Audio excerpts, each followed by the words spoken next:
नमस्कार मेरे डीटीए के सदस्यों। आज हम रीट के लिए बहुत ही महत्वपूर्ण टॉपिक राष्ट्रीय शिक्षा नीति 2020 के 65 प्रश्नों की प्रैक्टिस करने वाले हैं। ये टॉपिक इसलिए महत्वपूर्ण हो जाता है क्योंकि ये टॉपिक रीट में पहली बार जोड़ा गया है और जो टॉपिक पहली बार जोड़ा जाता है उससे प्रश्न आने की संभावना बहुत अधिक होती है। 4 से 5 प्रश्न आपको 100% एग्जाम में देखने को मिलेंगे। इस वीडियो में हमने विगत वर्षों में पूछे गए राष्ट्रीय शिक्षा नीति के प्रश्न और कुछ नए प्रश्न भी शामिल किए हैं। इस वीडियो के बाद आपको एनईपी 2020 को पढ़ने की ज़रूरत नहीं होगी। तो चलिए देर न करते हुए सीधा प्रैक्टिस प्रारंभ करते हैं। पहला प्रश्न है, नई शिक्षा नीति 2020 के तहत स्कूली शिक्षा को कितने स्तर पर बांटा गया है? पहला ऑप्शन है 3 स्तर पर, 5 स्तर पर, 4 स्तर पर या 2 स्तर पर। इस प्रश्न का सही जवाब ऑप्शन सी है, 4 स्तर पर बांटा गया है। आपको राष्ट्रीय शिक्षा नीति को 4 स्तर पर बांटा गया है। प्रश्न नंबर 2 है, नई शिक्षा नीति 2020 लागू करने वाला भारत का पहला राज्य कौन सा है? पहला ऑप्शन है कर्नाटक, दूसरा है तमिलनाडु, तीसरा है केरल, चौथा है उत्तर प्रदेश। ये प्रश्न राजस्थान के अंदर पूछा जा चुका है। इस प्रश्न का सही जवाब है ऑप्शन ए, कर्नाटक। आप इस प्रश्न को ऐसे याद रख सकते हैं, जब भी कोई नई चीज़ या कोई नीति पहली बार जोड़ी जाती है तो कोई ना कोई लोग नाटक जरूर करता है। यानी नाटक से याद रख लीजिए कर्नाटक, और पहली बार जोड़ा गया है कर्नाटक राज्य में। प्रश्न नंबर 3 है, राष्ट्रीय शिक्षा नीति 2020 में प्रस्तावित राष्ट्रीय मूल्यांकन केंद्र को क्या नाम दिया गया है? पहला ऑप्शन है दिशा, दूसरा है परख, तीसरा है दीक्षा, चौथा है निखार। इस प्रश्न का सही जवाब ऑप्शन बी है, परख नाम दिया गया है। प्रश्न नंबर 4 है, भारत में दूसरी राष्ट्रीय शिक्षा नीति की घोषणा किस वर्ष की गई थी? पहला ऑप्शन है 1986 में, 1992 में, 1968 में, 1982 में। इस प्रश्न का सही जवाब ऑप्शन बी है, 1986 में दूसरी राष्ट्रीय शिक्षा नीति की घोषणा की गई थी और पहली राष्ट्रीय शिक्षा नीति की घोषणा 1968 में की गई थी और 1986 की राष्ट्रीय शिक्षा नीति में 1992 में बदलाव किया गया था। प्रश्न नंबर 5 है, नई शिक्षा नीति 2020 के अनुसार कक्षा 5 तक के विद्यार्थियों के लिए शिक्षा का माध्यम निम्न में से किसे रखा गया है? पहला ऑप्शन है हिंदी को, संस्कृत को, मातृभाषा स्थानीय भाषा को, अंग्रेजी को। इस प्रश्न का सही जवाब ऑप्शन सी है, मातृभाषा और स्थानीय भाषा को। प्रश्न नंबर 6 है, राष्ट्रीय शिक्षा नीति 2020 के तहत 3 से 18 वर्ष के बालकों के लिए निम्नलिखित में से कौन सा नया शैक्षणिक और पाठ्यचर्या पुनर्गठन किया गया है? पहले ये था 10+2, अब ये कर दिया गया है। इसका सही जवाब ऑप्शन डी है, 53-34। हमने पहला प्रश्न देखा था कितने स्तरों में बांटा गया है, वो यही 4 स्तर हैं। इसे 53 और 34 के स्तर में बांटा गया है।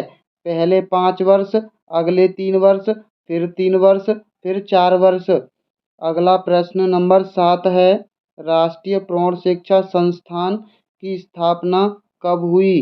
पहला है 1993 में, 1992 में, 1990 में, 1991 में। इस प्रश्न का सही जवाब ऑप्शन डी है, 1991 में।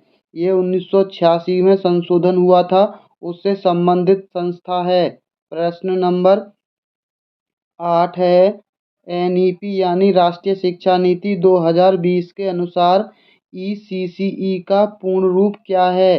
पहला ऑप्शन है बाल्यावस्था के मूल्यांकन के लिए शैक्षिक देखभाल। दूसरा है बाल्यावस्था की शिक्षा के लिए प्रारंभिक देखभाल। तीसरा है प्रारंभिक बाल्यावस्था देखभाल और शिक्षा। चौथा है बाल्यावस्था के मूल्यांकन के लिए शैक्षिक कक्षाएं। इस प्रश्न का सही जवाब ऑप्शन सी है, प्रारंभिक बाल्यावस्था देखभाल और शिक्षा। इसको अंग्रेजी में बोलते हैं, ई से है अर्ली, सी से है चाइल्डहुड और फिर सी से है केयर और ई से है एजुकेशन। इसे अंग्रेजी में बोलते हैं early childhood care and education. प्रश्न नंबर 9 है, नई शिक्षा नीति 2020 में किस वर्ष तक नेशनल मिशन के माध्यम से foundation learning and numeracy skill को बनाए रखने का लक्ष्य रखा गया है? पहला ऑप्शन है वर्ष 2030 तक, वर्ष 2035 तक, वर्ष 2038 तक, वर्ष 2025 तक। इस प्रश्न का सही जवाब है ऑप्शन डी, वर्ष 2025 तक। प्रश्न नंबर 10 है, राष्ट्रीय शिक्षा नीति 2020 बहुभाषिता को पहला ऑप्शन है बच्चों के सीखने के एक रुकावट की तरह देखती है। जो चीज रुकावट पैदा करती है वो नकारात्मक की श्रेणी में आती है। और बहुभाषिता 2020 में जोड़ा गया शब्द है तो ये नकारात्मक हो ही नहीं सकता। को कक्षा में पूंजी के रूप में देखती है।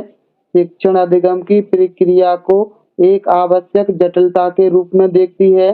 समावेशी शिक्षा में अवरोध के रूप में देखती है। जटिलता शब्द भी नकारात्मक है और अवरोध शब्द भी नकारात्मक है। केवल दूसरा ऑप्शन सही है इस प्रश्न का सही जवाब।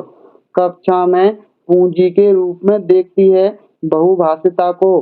प्रश्न नंबर 11 है, प्रश्न नंबर 11, नई शिक्षा नीति 2020 की मसौदा समिति के अध्यक्ष कौन हैं?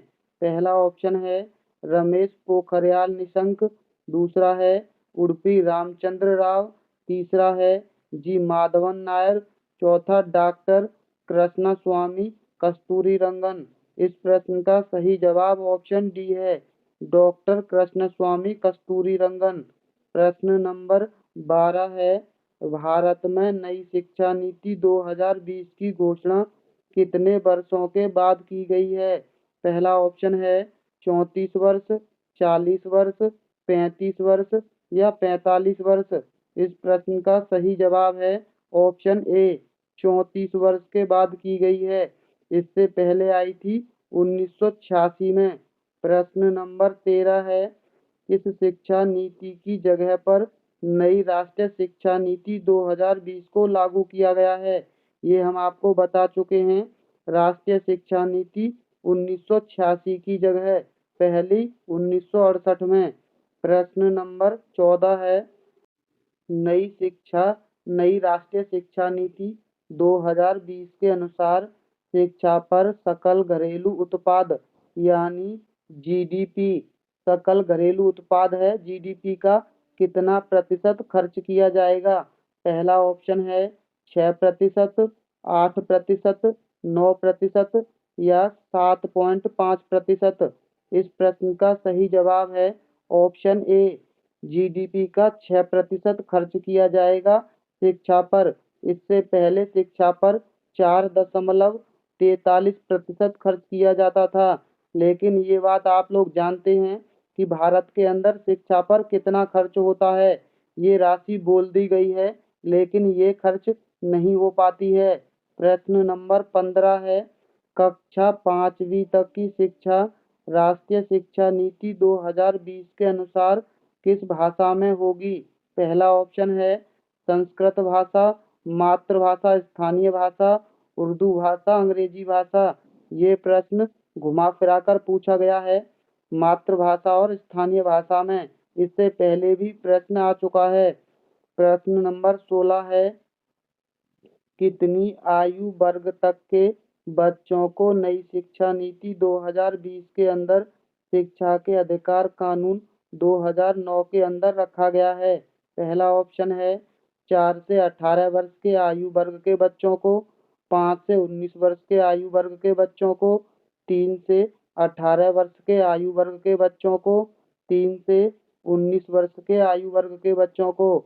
इस प्रश्न का सही जवाब है ऑप्शन सी, 3 से 18 वर्ष की आयु वर्ग को। इससे पहले था 6 से 14 वर्ष तक। पहले 6 से 14 वर्ष के बच्चों के लिए था, लेकिन अब ये है 3 से 18 वर्ष की आयु के लिए। प्रश्न नंबर 17 है, राष्ट्रीय शिक्षा नीति 2020 सामाजिक आर्थिक रूप से वंचित समुदायों से आने वाले विद्यार्थियों के अवधारणा के लिए क्या प्रस्तावित करती है? पहला ऑप्शन है रटकर सीखना, दूसरा है पाठ्यचर्या के मूल्यांकन का मानकीकरण, प्रदर्शन उन्मुख परीक्षण, और चौथा है संदर्भित अर्थपूर्ण पाठ्यचर्या। इस प्रश्न का सही जवाब ऑप्शन डी है, संदर्भित अर्थपूर्ण पाठ्यचर्या। प्रश्न नंबर 18 है, सामान्य विद्यालयों में दिव्यांग विद्यार्थियों के समावेशन हेतु निम्न में से कौन सा प्रावधान दिव्यांगजन अधिकार अधिनियम 2016 के प्रतिकूल है? पहला ऑप्शन है परीक्षा पत्र को पूरा करने के लिए अतिरिक्त समय, दूसरा है विद्यार्थियों की जरूरत पूरी करने हेतु लिपिक की सुविधा, तीसरा दूसरी और तीसरी भाषा संबंधी कोर्सों की बाध्यता, चौथा व्यक्तिगत जरूरतों के अनुसार यथोचित समायोजन। इस प्रश्न का सही जवाब है ऑप्शन सी, दूसरी और तीसरी भाषा संबंधी कोर्सों की बाध्यता, यानी दूसरी और तीसरी भाषा में कोर्सों को उपलब्ध कराना। प्रश्न नंबर 19 है, राष्ट्रीय शिक्षा नीति 2020 के अनुसार प्रारंभिक स्तर पर आकलन का क्या स्वरूप होना चाहिए? पहला है रचनात्मक, ये पहला बिल्कुल सही है, आकलन हमेशा रचनात्मक होना चाहिए। दूसरा है नियमित, दूसरा भी बिल्कुल सही है, आकलन रचनात्मक होना चाहिए और नियमित होना चाहिए। ऐसा ना हो कि आकलन कभी कर लिया कभी ना किया, आकलन हमेशा नियमित होना चाहिए।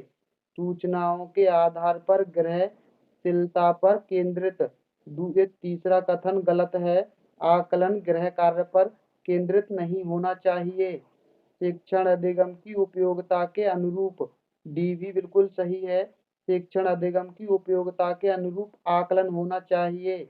यानी इस प्रश्न का सही जवाब होगा ए, बी और डी ऑप्शन वाला, यानी इसका सही जवाब ऑप्शन चौथा होगा। अगला प्रश्न नंबर 20 है, राष्ट्रीय शिक्षा नीति 2020 किस प्रकार के शिक्षा शास्त्रों का प्रस्ताव रखती है? पहला है परीक्षा केंद्रित, परीक्षा शब्द तो पहले से ही नकारात्मक है। अध्यापक केंद्रित, ये बाल केंद्रित शिक्षा को महत्व देती है, तो अध्यापक केंद्रित नहीं होगी। अधिगमकर्ता केंद्रित और बहिष्कार केंद्रित, बहिष्कार की चीजें नकारात्मक, सी इसका सही जवाब है, अधिगमकर्ता केंद्रित यानी बाल केंद्रित। प्रश्न नंबर 21 है, अभिकथन ए है, राष्ट्रीय शिक्षा नीति 2020 के अनुसार 5वीं तक के सभी बच्चों को उनकी मातृभाषा में शिक्षा दी जानी चाहिए। ये कथन बिल्कुल सही है, इसका कारण देख लीजिए, छोटे बच्चे अपनी मातृभाषा में सार्थक अवधारणाओं को अधिक तेजी से सीखते और समझते हैं। ये भी बिल्कुल सही है, यानी ए और आर दोनों सही हैं और व्याख्या भी सही करता है। इस प्रश्न का सही जवाब ऑप्शन पहला होगा, ए और आर दोनों सही हैं, आर ए की सही व्याख्या करता है। प्रश्न नंबर 22 है, राष्ट्रीय शिक्षा नीति 2020 जाती है यानी कहती है कि शिक्षा, पहला ऑप्शन है पाठ्यक्रम की विषय वस्तु तक सीमित होनी चाहिए, दूसरा है तथ्यों के कंठस्थीकरण पर आधारित होनी चाहिए, विद्यार्थियों के बीच प्रतिस्पर्धा बढ़ाने की तरफ उन्मुख होनी चाहिए, समालोचनात्मक चिंतन के विकास पर केंद्रित होना चाहिए। इस प्रश्न का सही जवाब ऑप्शन चौथा है। शिक्षा नीति में आपको एक शब्द जरूर देखने को मिलेगा, समालोचनात्मक चिंतन। ये शब्द खास करके राष्ट्रीय शिक्षा नीति 2020 में जोड़ा गया है। यहाँ आपको कंठस्थीकरण दिखाई दे रहा है। कंठस्थीकरण मतलब होता है याद करना और दोहराना। ये शब्द नकारात्मक की श्रेणी में आते हैं और हमें बच्चों के लिए कोई चीज सीमित नहीं करनी है, ये भी नकारात्मक है। और बच्चों के बीच प्रतिस्पर्धा बढ़ाना, ये भी नकारात्मक है। 20 प्रश्न का सही जवाब है, बच्चों के अंदर हमें समालोचनात्मक चिंतन का विकास करना है। प्रश्न नंबर 23 है, समकालीन शिक्षा की नीतियां जैसे नई शिक्षा नीति 2020 का प्रस्ताव है कि सीखना होना चाहिए। पहला ऑप्शन है स्मरण आधारित, पाठ्य पुस्तक केंद्रित, अनुभवात्मक, परीक्षण उन्मुख। इस प्रश्न का सही जवाब है ऑप्शन तीसरा, अनुभवात्मक। अनुभवात्मक सीखना बच्चों के लिए ज्यादा महत्वपूर्ण होता है। प्रश्न नंबर 24 है, राष्ट्रीय शिक्षा नीति 2020 जैसी शिक्षा की समकालीन नीतियां बच्चों में कौन सी कौशल विकसित करने का प्रस्ताव करती हैं। पहला है समालोचनात्मक चिंतन, ये हमने अभी अभी प्रश्न पढ़ा है।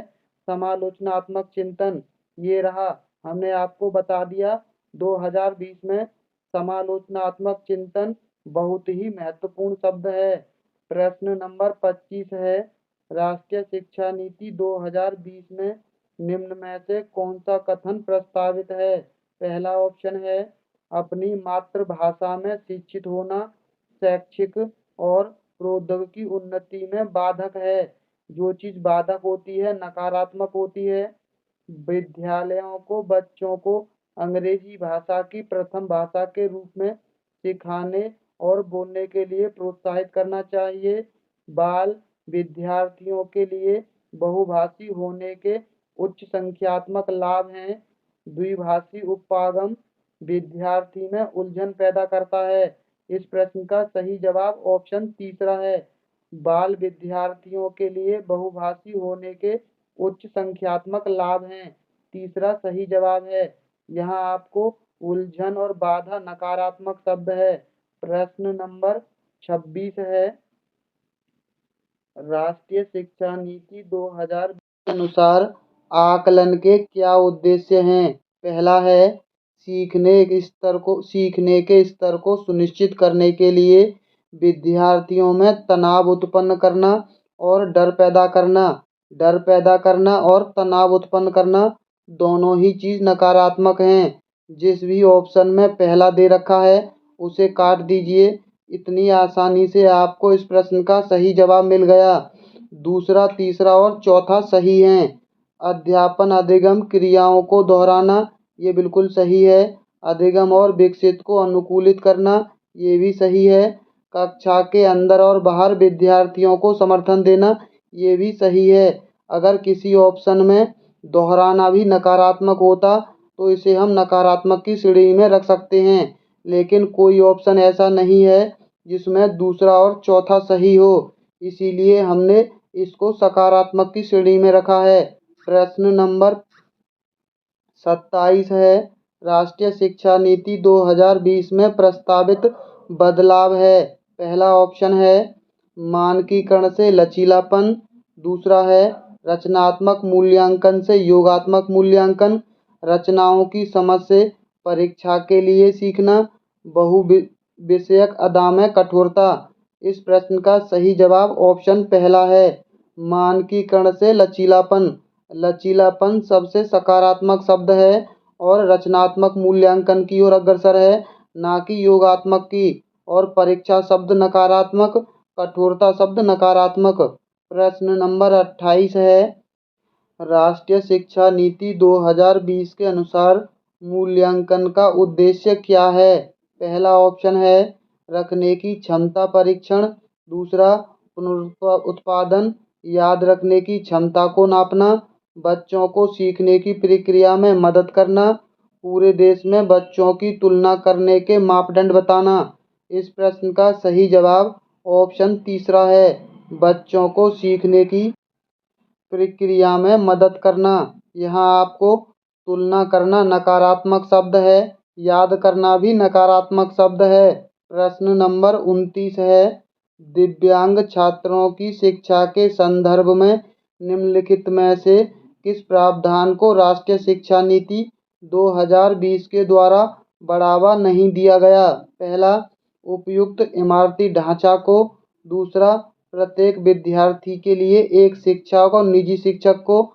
अनिवार्य विशेष शिक्षा को। उपयुक्त तकनीकी सुविधा को। इस प्रश्न को सही जवाब है ऑप्शन सी, अनिवार्य विशेष शिक्षा को बढ़ावा नहीं दिया गया। प्रश्न नंबर 30 है, राष्ट्रीय शिक्षा नीति 2020 के अनुसार विद्यार्थियों के किन आयामों की प्रगति व अद्वितीय को शामिल करना चाहिए? पहला है संख्यात्मक, सामाजिक और आध्यात्मिक। दूसरा, संख्यात्मक भौतिक। तीसरा, संख्यात्मक भावात्मक और मनोगत्यात्मक। चौथा, भौतिक क्रियात्मक और मनोवैज्ञानिक। इस प्रश्न का सही जवाब ऑप्शन तीसरा है, संख्यात्मक, भावात्मक और मनोगत्यात्मक। प्रश्न नंबर 31 है, राष्ट्रीय शिक्षा नीति 2020 के अनुसार मूल्यांकन का उद्देश्य क्या है? पहला है, ये प्रश्न दोबारा रिपीट हुआ है, हम इसको पढ़ चुके हैं। प्रश्न नंबर 32 है, हेतल घर में गुजराती बोलती है और इस भाषा को पढ़ने और लिखने में उसका प्रभाव है। उसके विद्यालय में निर्देशन का माध्यम हिंदी है, यानी पढ़ने का माध्यम। यह भाषा नहीं जानती है। राष्ट्रीय शिक्षा नीति 2020 के अनुसार इस स्थिति में विद्यालय को क्या करना चाहिए? पहला है, हेतल को विद्यालय में सिर्फ हिंदी बोलने के लिए कहना चाहिए। दूसरा है, बहुभाषावाद की संस्कृति सृजित करने के लिए सभी बच्चों को एक दूसरे की मातृभाषा का सम्मान करने के लिए कहना चाहिए। अध्यापक को हेतल से कहना चाहिए कि उसने जो कुछ भी घर से सीखा है उसे भूल जाए। चौथा है, हेतल को इस अनुभाग में भेज देना चाहिए जिसमें निर्देश का माध्यम अंग्रेजी है। इस प्रश्न का सही जवाब ऑप्शन दूसरा है, बहुभाषावाद की संस्कृति सृजित करनी चाहिए और सभी बच्चों को एक दूसरे की मातृभाषा का सम्मान करने के लिए कहना चाहिए। प्रश्न नंबर 33 है, राष्ट्रीय शिक्षा नीति 2020 सो जाती नहीं होगा कि कक्षा अधिगम को पाठ्य पुस्तकों तक सीमित करने के बजाय अधिगम और शिक्षा। पहला ऑप्शन है, तथ्यों और ज्ञान के कंठस्थीकरण यानी नकारात्मक शब्द हो गया। प्रत्येक 3 माह के बाद विद्यार्थियों की विषय वस्तु को बढ़ावा देना चाहिए। 3 माह के बाद क्यों? हर समय बच्चों के विषय वस्तु को बढ़ावा देना चाहिए, यानी ये भी नकारात्मक हो गया। खोजबीन और समालोचनात्मक चिंतन, हमने आपको पहले भी बताया है, समालोचनात्मक चिंतन आपके लिए बहुत ही कारगर साबित होगा। आप इस शब्द को अच्छे से समझ लीजिए। समालोचनात्मक चिंतन 2020 के लिए बहुत ही महत्वपूर्ण शब्द है। इस प्रश्न का सही जवाब ऑप्शन तीसरा है, खोजबीन और समालोचनात्मक चिंतन के विकास पर केंद्रित होना चाहिए। प्रश्न नंबर 34 है, राष्ट्रीय शिक्षा नीति 2020 में प्रस्तावित समग्र 360 डिग्री बहुआयामी उन्नति पत्र को क्या दर्शाना चाहिए? पहला है, शिक्षार्थियों के प्रदर्शन की दूसरी प्रदेशों से विद्यार्थियों के अंगों की तुलना। यहाँ तुलना करना यानी नकारात्मक हो गया। विद्यार्थियों की संज्ञानात्मक, भावात्मक और मनोगत्यात्मक आयामों में प्रगति। ये शब्द हमने पहले भी देखे हैं, अभी थोड़ी देर पहले ये रहा। यहाँ ये तीनों शब्द सही जवाब था, तो यहाँ भी इस प्रश्न का सही जवाब ऑप्शन दूसरा होगा, विद्यार्थियों की संज्ञानात्मक, भावात्मक और मनोगत्यात्मक आयामों में प्रगति। प्रश्न नंबर 35 है, राष्ट्रीय शिक्षा नीति यानी NEP 2020 में आकलन के संदर्भ में विद्यार्थियों के लिए किस प्रकार का प्रगति पत्र प्रस्तावित किया गया है? ऐसे प्रगति पत्र जिसमें विद्यार्थियों के प्रदर्शन को अन्य की तुलना में विद्यार्थियों की तुलना करना नकारात्मक हो गया। वर्ष पर्यंत पेयर और पेंसिल परीक्षण में विद्यार्थियों के प्रदर्शन का प्रगति पत्र 360 डिग्री बहुआयामी प्रगति पत्र। इससे पहला ही प्रश्न 360 डिग्री बहुआयामी प्रगति पत्र के बारे में पूछा गया प्रश्न था, ये वाला। इस प्रश्न का सही जवाब ऑप्शन तीसरा है।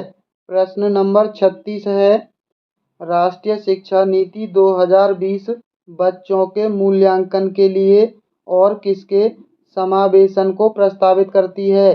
पहला ऑप्शन है समूह कार्य एवं स्व आकलन, दूसरा है परियोजना मानकीकृत परीक्षण, तीसरा मानकीकृत परीक्षण पर पोर्टफोलियो बनाना, चौथा मानक निर्देशन और मानदंड निर्देशित परीक्षा। इस प्रश्न का सही जवाब ऑप्शन ए है, समूह कार्य और स्व आकलन, और इसके साथ साथ पोर्टफोलियो भी 2020 में शामिल है। ये तीन चीज़ें शामिल हैं, समूह कार्य, स्व आकलन और पोर्टफोलियो बनाना। प्रश्न नंबर 37 है, राष्ट्रीय शिक्षा नीति 2020 में प्रस्तावित कथनों में से निम्न में से कौन सा कथन सही नहीं है। पहला है NEP 2020 मूल्यांकन के लिए विभिन्न प्रकार की विधियों और योजनाओं जैसे ये दो बार टाइप हो गया है, जैसे कि समूह कार्य और भूमिका निर्वाह का प्रस्ताव रखती है। दूसरा है, ये बिल्कुल सही कथन है, दूसरा कथन है NEP 2020 रचनात्मक मूल्यांकन से योगात्मक मूल्यांकन की ओर परिवर्तित प्रस्ताव करती है। ये हमने पहले भी पढ़ा है, ये शब्द रचनात्मक से मूल्यांकन जब भी ये नकारात्मक था। NEP 2020 रचनात्मक मूल्यांकन पर निर्भर करती है, ना कि योगात्मक पर। बी कथन इसका गलत है। बाकी के और भी चेक कर लीजिए, क्योंकि ऐसे प्रश्न अधिक पूछे जा सकते हैं।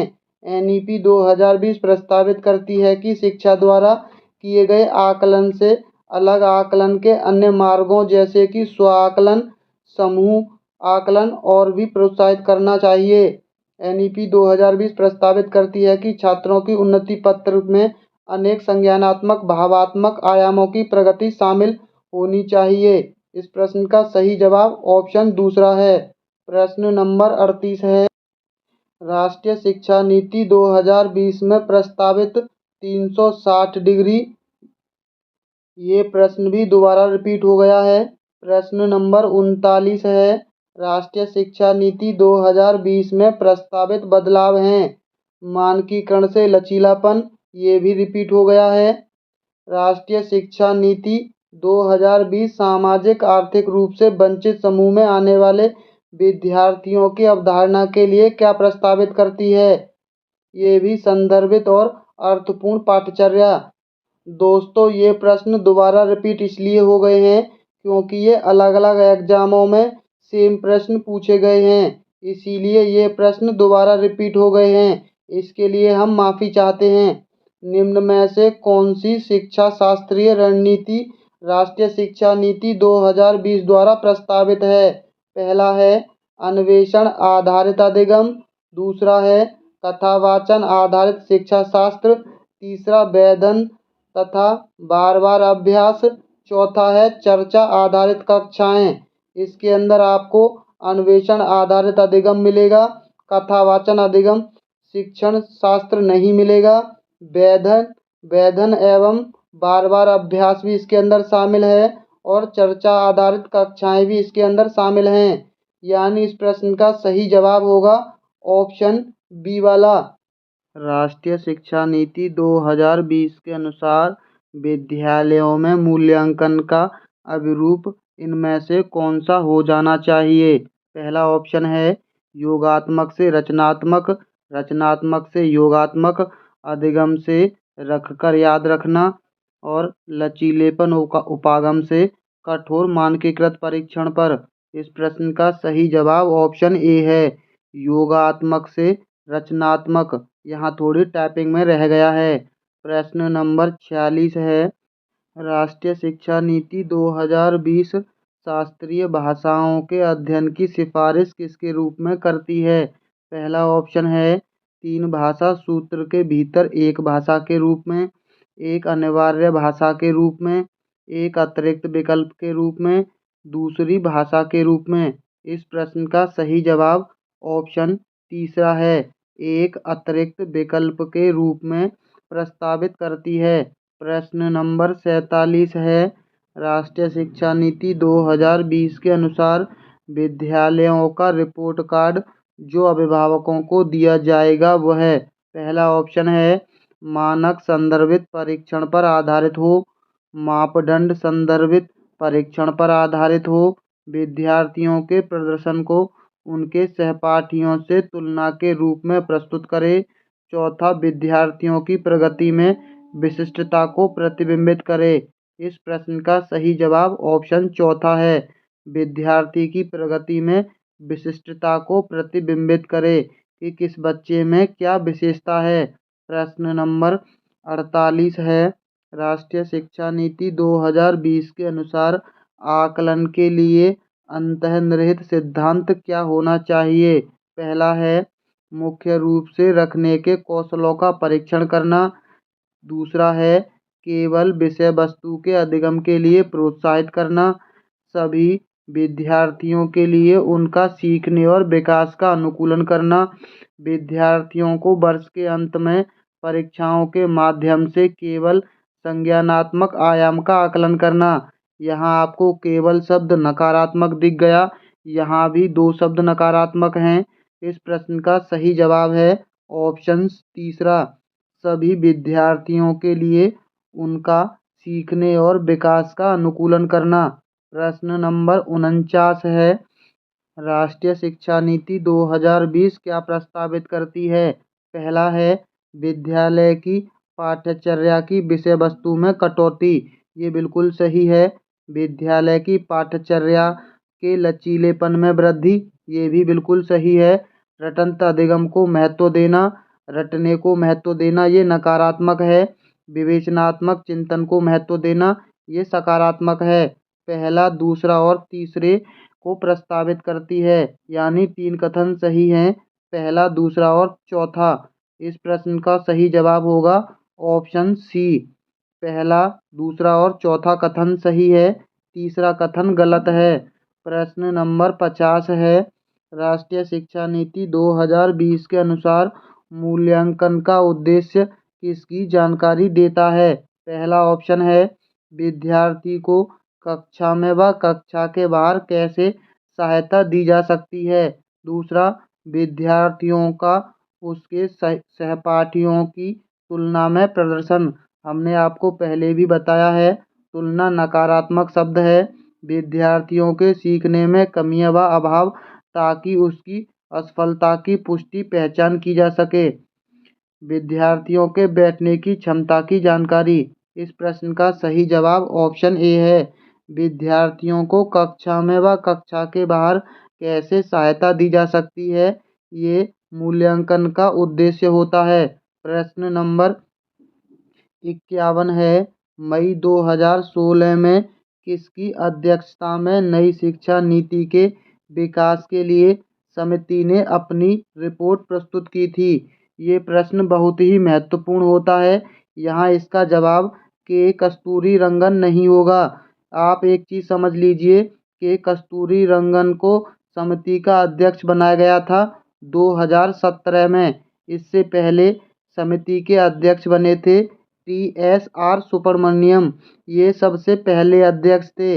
इनको बदलकर बाद में डॉक्टर के कस्तूरीरंगन को समिति का अध्यक्ष बनाया गया था और इनके प्रारूप समिति के अध्यक्ष भी डॉक्टर के कस्तूरीरंगन हैं, लेकिन इससे पहले TSR सुब्रमण्यम इसके अध्यक्ष थे और 2016 में इसकी अध्यक्षता की थी TSR सुब्रमण्यम ने। प्रश्न नंबर 52 है, किस वर्ष तक अध्यापन के लिए न्यूनतम डिग्री योग्यता 4 वर्षीय एकीकृत B.Ed डिग्री का होना अनिवार्य है। अब इसके बाद 4 वर्ष की B.Ed डिग्री शिक्षक बनने के लिए अनिवार्य कर दी गई है। वो कब से प्रारंभ होगी? 2021 से, 2025 से, 2028 से या 2030 से ये प्रारंभ होगी। इसका सही जवाब ऑप्शन डी है, 2030 से। प्रश्न नंबर 53 है, निम्नलिखित में से कौन जून 2017 में नवगठित ड्राफ्टिंग राष्ट्रीय शिक्षा नीति 2020 के अध्यक्ष थे। वसुधा कामत, डॉक्टर के कस्तूरीरंगन, के जे अल्फोंस, रामशंकर कुरील। इस प्रश्न का सही जवाब ऑप्शन बी है, डॉक्टर के कस्तूरीरंगन। इससे पहले थे TSR। प्रश्न नंबर 54 है, राष्ट्रीय शिक्षा नीति 2020 के अनुसार उच्च शिक्षा संस्थानों में सकल नामांकन अनुपात को कितना प्रतिशत बढ़ाने का लक्ष्य रखा गया है? 25%, 30%, 40% या 50%? इस प्रश्न का सही जवाब है ऑप्शन डी, 50%। प्रश्न नंबर 55 है, NEP 2020 में MHRD यानी मानव संसाधन मंत्रालय द्वारा किसकी स्थापना की मांग की गई? पहला है बुनियादी साक्षरता और संख्यात्मक ज्ञान पर एक राष्ट्रीय मिशन की। दूसरा है उच्च शिक्षा आयोग की। तीसरा है नेशनल रिसर्च फाउंडेशन की। चौथा उपरोक्त में से कोई नहीं। इस प्रश्न का सही जवाब है option C, national research foundation की। प्रश्न नंबर 56 है, NEP 2020 किस ग्रेड में बोर्ड परीक्षा शुरू कराने की सिफारिश करता है? पहला है ग्रेड 5 में, ग्रेड 8 में, ग्रेड 10 में, ग्रेड 12 में। इस प्रश्न का सही जवाब ऑप्शन बी है, ग्रेड 8 में ये सिफारिश करता है। प्रश्न नंबर 57 है, NEP 2020 का लक्ष्य किस वर्ष तक वयस्क साक्षरता और संख्या ज्ञान प्राप्त कराना है? पहला ऑप्शन है 2025 तक, 2030 तक, 2040 तक, 2050 तक। इस प्रश्न का सही जवाब ऑप्शन सी है, 2040 तक देश के प्रत्येक नागरिक को वयस्क साक्षरता और संख्या ज्ञान प्राप्त कराना है। प्रश्न नंबर 58 है, राष्ट्रीय शिक्षा नीति 2020 में शिक्षक भर्ती के लिए किस निकाय के गठन की सिफारिश की गई है? पहला है राष्ट्रीय परीक्षण एजेंसी की, राष्ट्रीय शिक्षा आयोग की, राष्ट्रीय भर्ती बोर्ड की, राष्ट्रीय अध्यापक शिक्षा परिषद की। इस प्रश्न का सही जवाब है ऑप्शन सी, राष्ट्रीय भर्ती बोर्ड की सिफारिश की गई है। प्रश्न नंबर 58 है, NEP 2020 में भारतीय भाषाओं के प्रचार के लिए किस निकाय की स्थापना का प्रस्ताव है? पहला ऑप्शन है राष्ट्रीय परीक्षण एजेंसी, राष्ट्रीय शिक्षा आयोग, राष्ट्रीय प्रत्यायन परिषद या राष्ट्रीय पाली संस्थान। इस प्रश्न का सही जवाब ऑप्शन डी है, राष्ट्रीय पाली संस्थान। पाली एक भाषा है, तो भारतीय भाषाओं के प्रचार के लिए राष्ट्रीय पाली संस्थान का प्रस्ताव रखा गया है। प्रश्न नंबर 59 है, राष्ट्रीय स्तर पर विद्यार्थियों के सीखने के परिणामों को मापने के लिए क्या उपयोग किया जाएगा? पहला है राज्य स्कूल मानक प्राधिकरण। दूसरा आवधिक राष्ट्रीय उपलब्धि सर्वेक्षण, निजी स्कूल मूल्यांकन, वार्षिक स्कूल शुल्क रिपोर्ट। इस प्रश्न का सही जवाब ऑप्शन बी है, आवधिक राष्ट्रीय उपलब्धि सर्वेक्षण यानी NAS। प्रश्न नंबर 60 है, राष्ट्रीय शिक्षा नीति 2020 के अनुसार विद्यार्थियों का रिपोर्ट कार्ड जो अभिभावकों को दिया जाएगा वह पहला ऑप्शन है मानक संदर्भित परीक्षण पर आधारित होगा। दूसरा विद्यालय की प्रगति व विशिष्टता का प्रतिबिंब होगा। विद्यार्थियों के प्रदर्शन को उनके सहपाठियों की तुलना में, ये प्रश्न दोबारा रिपीट हो गया है, ये होगा विद्यार्थियों की प्रगति व विशिष्टता का प्रतिबिंब। प्रश्न नंबर 61 है, दिव्यांग छात्रों की शिक्षा के संदर्भ में निम्नलिखित में से किस प्रावधान को राष्ट्रीय शिक्षा नीति 2020 के द्वारा बढ़ावा नहीं दिया गया है? पहला उपयुक्त इमारती ढांचा, प्रत्येक विद्यार्थी के लिए एक शिक्षा और निजी शिक्षक, अनिवार्य शिक्षा, ये भी दोबारा रिपीट हो गया। NEP 2020 के अनुसार निम्नलिखित में से कौन से प्रकार के पाठ्यक्रम प्रारंभ करने पर बल दिया गया है। MOOCS, दूसरा मूल्यांकन आधारित पाठ्यक्रम, समसामयिकी पाठ्यक्रम, योग्यता वृद्धि पाठ्यक्रम। इस प्रश्न का सही जवाब ऑप्शन बी है, मूल्य आधारित पाठ्यक्रम। प्रश्न नंबर 64 है, पर्यावरण अध्ययन NEP 2020 के अनुसार में अनुभवात्मक अधिगम में वृद्धि के लिए शिक्षण शास्त्रीय अभ्यासों का चयन कीजिए। पहला है, पर्यावरण अध्ययन की प्रमुख अवधारणाओं पर ध्यान केंद्रित करना। ये बिल्कुल इसके अंदर शामिल नहीं है, यानी ये कथन गलत हो गया। पर्यावरण अध्ययन के शिक्षण में कला का एकीकरण करना, ये इसके अंदर शामिल है। पर्यावरण अध्ययन के शिक्षण में कहानी कहने का एकीकरण करना, ये भी इसके अंदर शामिल है, यानी इस प्रश्न का सही जवाब ऑप्शन तीसरा होगा। केवल बी और सी सही हैं। प्रश्न नंबर 65 है, राष्ट्रीय शिक्षा नीति 2020 नीति स्तंभों पर आधारित है, यानी NEP 2020 में कितने स्तंभ हैं? 5, 4, 3, 8। आप इसको 4 आंसर मत लगा देना। आप सोच रहे होंगे 53, 34 वाला, ये वो प्रश्न नहीं है, वहाँ स्कूलों की शिक्षा पर आधारित प्रश्न था। ये है, राष्ट्रीय शिक्षा नीति कितने स्तंभों पर आधारित है? राष्ट्रीय शिक्षा नीति 5 स्तंभों पर आधारित है, और 5 स्तंभ हैं पहुँच, समता, गुणवत्ता, वहनीयता और जवाबदेही। ये 5 स्तर हैं राष्ट्रीय शिक्षा नीति के। जो 4 पूछा गया था वो स्कूल में बुनियादी शिक्षा के बारे में पूछा गया था। ये इस प्रश्न का सही जवाब ऑप्शन ए है, 5 स्तर हैं। इस प्रश्न का जवाब आप लोग हमें कमेंट बॉक्स में देना, क्योंकि ये प्रश्न इस पर आधारित प्रश्न है। देखते हैं कितने लोग इसमें अपना दिमाग लगा सकते हैं। अगर आपको ऐसे ही बिना टाइम वेस्ट की अच्छी प्रैक्टिस चाहिए तो आप हमारी वीडियो को लाइक और हमारे चैनल को सब्सक्राइब कर लेना। तो चलिए मिलते हैं बहुत जल्द अगली वीडियो में। वीडियो देखने के लिए बहुत बहुत धन्यवाद।